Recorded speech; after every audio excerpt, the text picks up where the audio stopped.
My name is Sharon. I started teaching in 1980, so I've been teaching now for about maybe 30 years or so. My principal, when I graduated from high school, told me that you will make a great teacher. And he got me a job in Kingston. I'm from the rural part of Jamaica in Manchester. I taught at that business school for about 3 years. I was about 15 years of age. Being young, I was taken advantage of. I was underpaid, but I did my job to the best of my ability. And when I realized that I wasn't getting an increase and I was doing so much work, I decided that I would move on. I went into different areas during that time, into accounting, because I loved accounting and bookkeeping, shorthand and all of that. And after a while I realized it wasn't my thing, so I went back into teaching in 1995, and I was the administrator, or what you would call the principal, of a basic school in Spanish Town. When I went there, the school was at a capacity of 40 students and 2 teachers. I said, no, this is not acceptable. And I was traveling from Maypen to Spanish Town, so when I got there in the morning with my 2 young children would come to the school that didn't know how to read, even parents, and I would help them. I started a remedial reading program to help parents and students alike, so that we could get the entire community, on par with what was going on in the school. I went from door to door, knocked on doors early in the morning, took my lunchtime, knocked on doors, got the parents interested in the school. So eventually, the community as a whole was involved in the operation of the school, and the capacity went up from 40 to 170. My education officer said the students that came out from under your teaching, because I taught the ones who were going off to the primary level, those are 5 and 6 year olds, and they were reading, writing, doing mathematics at the grade 2 level. She was so impressed. Their diction was so mature. So she said she invited herself to the graduation so she could talk to the parents, talk to the prospective parents, encourage the ones who are sending their kids off to primary that they should keep up the good work, because it wasn't just the teacher who did it. It was teacher, parent, and community.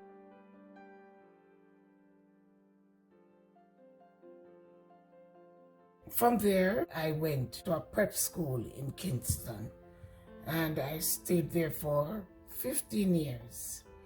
When I started, my principal said to me, the only vacancy I have is in the art room. I can't draw to save my life. I can do the stick man, but anything else, forget it. I can't do it. But I accepted the position, and I learned a lot about myself, that I can do whatever I put in my mind to do.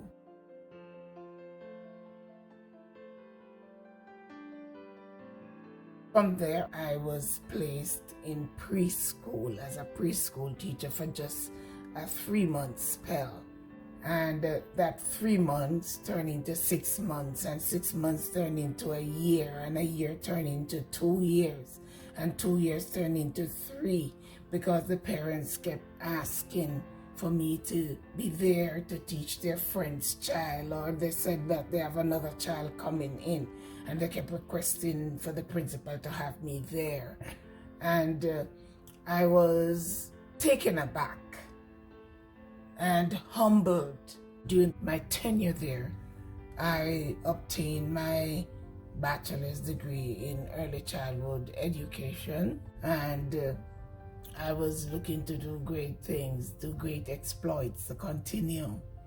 But then God had it not to be so. I migrated to the United States of America. Since then, I've tutored students from the kindergarten level up to high school level. My last job before this coronavirus pandemic, I was teaching at a Christian preschool. I prayed so much to be at a Christian preschool where I could really speak about my faith in the Lord.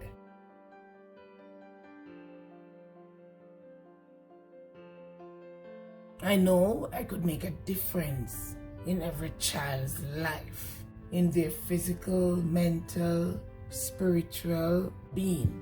I can help them to develop.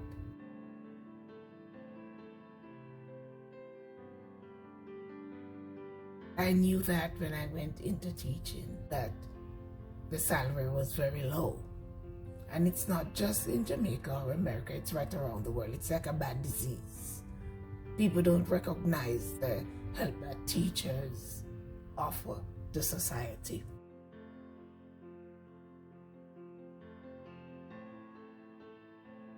Teaching is an ungrateful and unthankful job, because if the students do well, it's the parents, and if they don't do well, it's the teachers.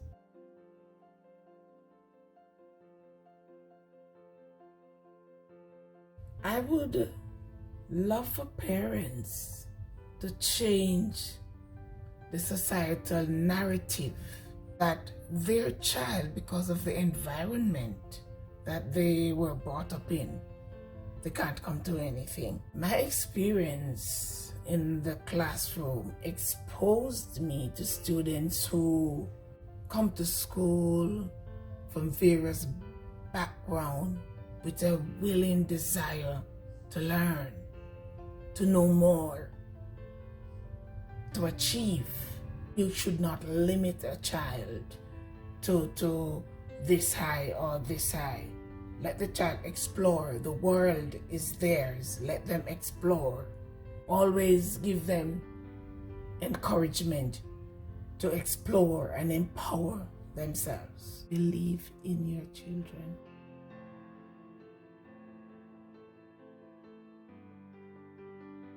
Believe that you can and you will. Believe that God has a plan for your life. He has a future and a hope for you. Believe that.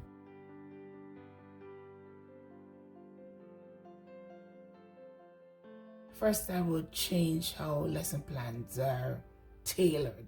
Lesson plans should be tailored to the individual needs of each child because they learn at different levels. So the teacher should have the flexibility to alter his or her lesson plan whenever they realize that their students are not grasping the lesson that is being taught. On point, they should be able to say, okay, they're not getting this, and switch and teach it another way. Secondly, I would change how tests are administered.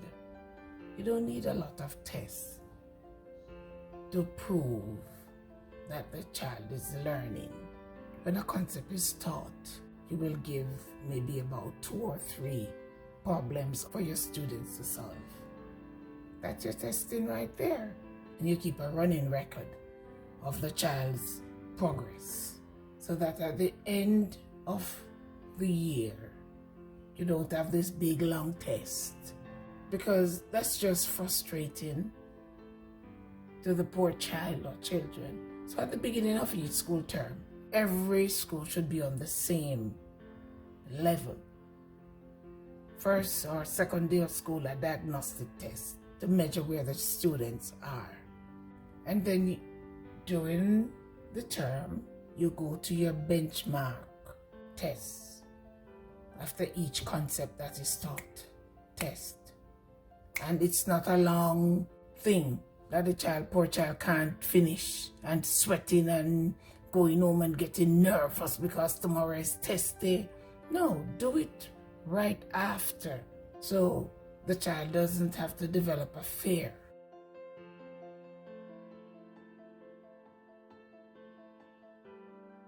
It was time to teach foods that help you to grow, glow, and go. So I had this brilliant idea that I would draw a picture of a girl, put tomatoes on her cheeks, and put the fruits and the vegetables on the parts of the body that it aids in development and growth. And I remember it was Monday morning and I took my picture out. I felt so good. A nice big long chart, and I held it up. And I made the introduction, and a student looked at it, and she kept looking and looking, and then she said, "What a ugly," and then she fixed her face in such a way. I thought I had done my best job in drawing. Remember I said previously that I know nothing about drawing. I can't draw to save my life. And I said this was my best work. And she looked at it and she degraded it. She was just 4 years old, but children speak their minds. They don't lie if they don't teach them to lie. And it taught me an important lesson. I had to put the chart up and laughed. And every teacher borrowed my chart to teach in their classroom, even at the elementary level. I even took it to college with me and people used it and copied it. But she found that thing so ugly because I used the cover of a Dutch pot to draw the head of the child to get it nice and round. So that was my funniest teaching moment. That still makes me laugh.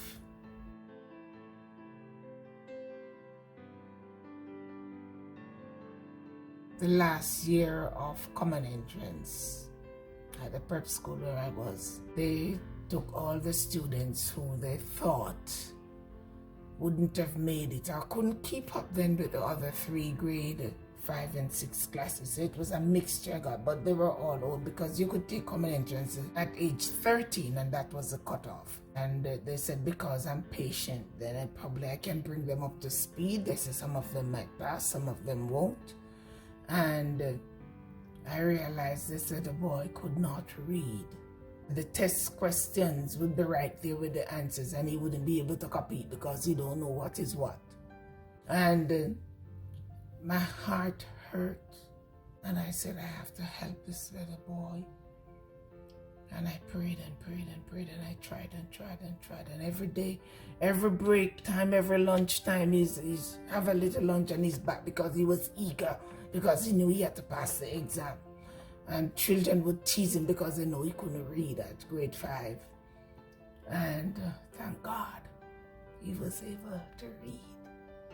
By the time the exam came around and he passed his exam, his common entrance exam for Woolman's Boys School, thanks be to God, his parents were so happy, they were overjoyed. When you do something great for a student, you're not just impacting the life of the student, you're impacting the life of the parents also.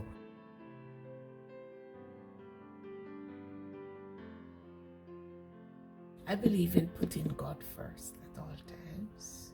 Every class that I've taught, no matter what grade level, I taught my children how to pray, not to read a prayer from a piece of paper. I said, God likes when you can just talk to him. I said, God is right there like your friend. You can talk to him because he's your friend, he's your brother, he's your sister.